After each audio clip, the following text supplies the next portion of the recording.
Princess Diana had many suitors falling at her feet, including a number of famous faces. The mother of Prince William and Harry attracted a lot of attention from the showbiz world and was close friends with many celebrities. One of those was Elton John, who performed a tear-jerking rendition of Candle in the Wind at her funeral in September 1997. The Rocket Man singer first met Diana at Prince Andrew's 21st birthday party at Windsor Castle in 1981, just before she married Prince Charles, and they hit it off immediately. While he was making The Lion King, the head of Disney and his wife came to England and immediately said they wanted to meet Diana. Elton decided to host a dinner party and invited a load of big names who were in the country at the time, including George Michael, Richard Curtis, Richard Gere, and Sylvester Stallone.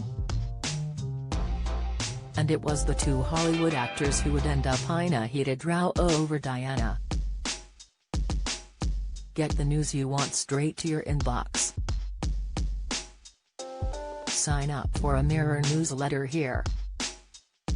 In his 2019 book Me, Elton revealed all about what happened on that explosive night, explaining that Diana was locked in conversation with American Gigolo actor Gere.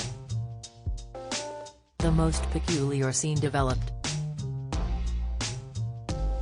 Straight away, Richard Gere and Diana seemed very taken with each other, he wrote.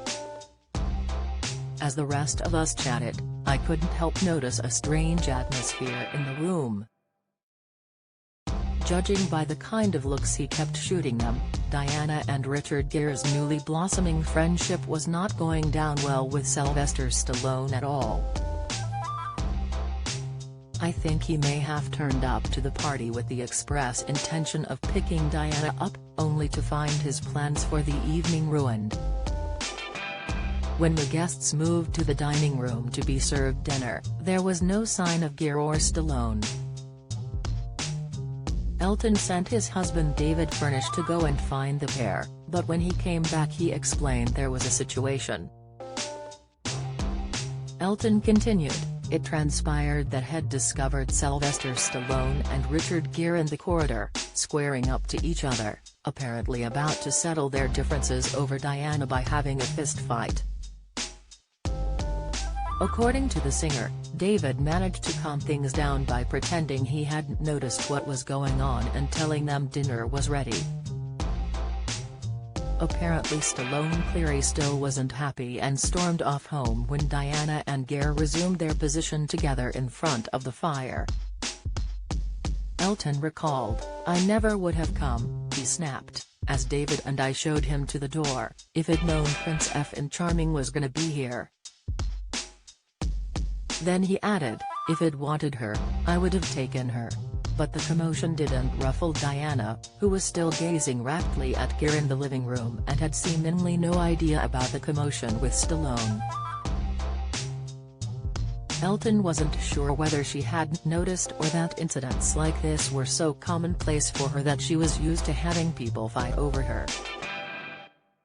However, Stallone denied it ever happened back in 2019 when asked about the fight in the comments section of one of his Instagram photos. Total BS for him to sell books, wrote Stallone. Total rubbish. This was all part of a decades-long feud between Stallone and Gere, who reportedly won't appear in movies together.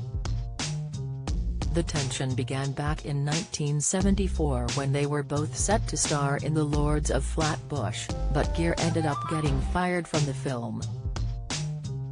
Speaking to Ain't It Cool in 2006, Stallone said he took an almost immediate dislike to Gere, adding, he would strut around in his oversized motorcycle jacket like he was the baddest knight at the round table. One day, during an improv, he grabbed me, we were simulating a fight scene, and got a little carried away.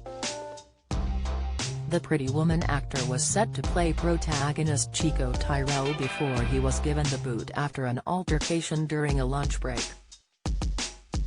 Stallone continued, "Then we were rehearsing at Coney Island and it was lunchtime, so we decided to take a break, and the only place that was warm was in the backseat of a Toyota. I was eating a hot dog and he climbs in with a half a chicken covered in mustard with grease nearly dripping out of the aluminium wrapper. I said, 'That thing is going to drip all over the place.' He said, 'Don't worry about it.'" In the interview, Stallone claimed he told Gere, "If it gets on my pants you're gonna know about it." Gere is then said to have bitten into the chicken meal, and unfortunately the greasy mustard sauce landed straight on Stallone's thigh. Stallone said, "I elbowed him in the side of the head and basically pushed him out of the car. The director had to make a choice, one of us had to go, one of us had to stay." Richard was given his walking papers and to this day seriously dislikes me.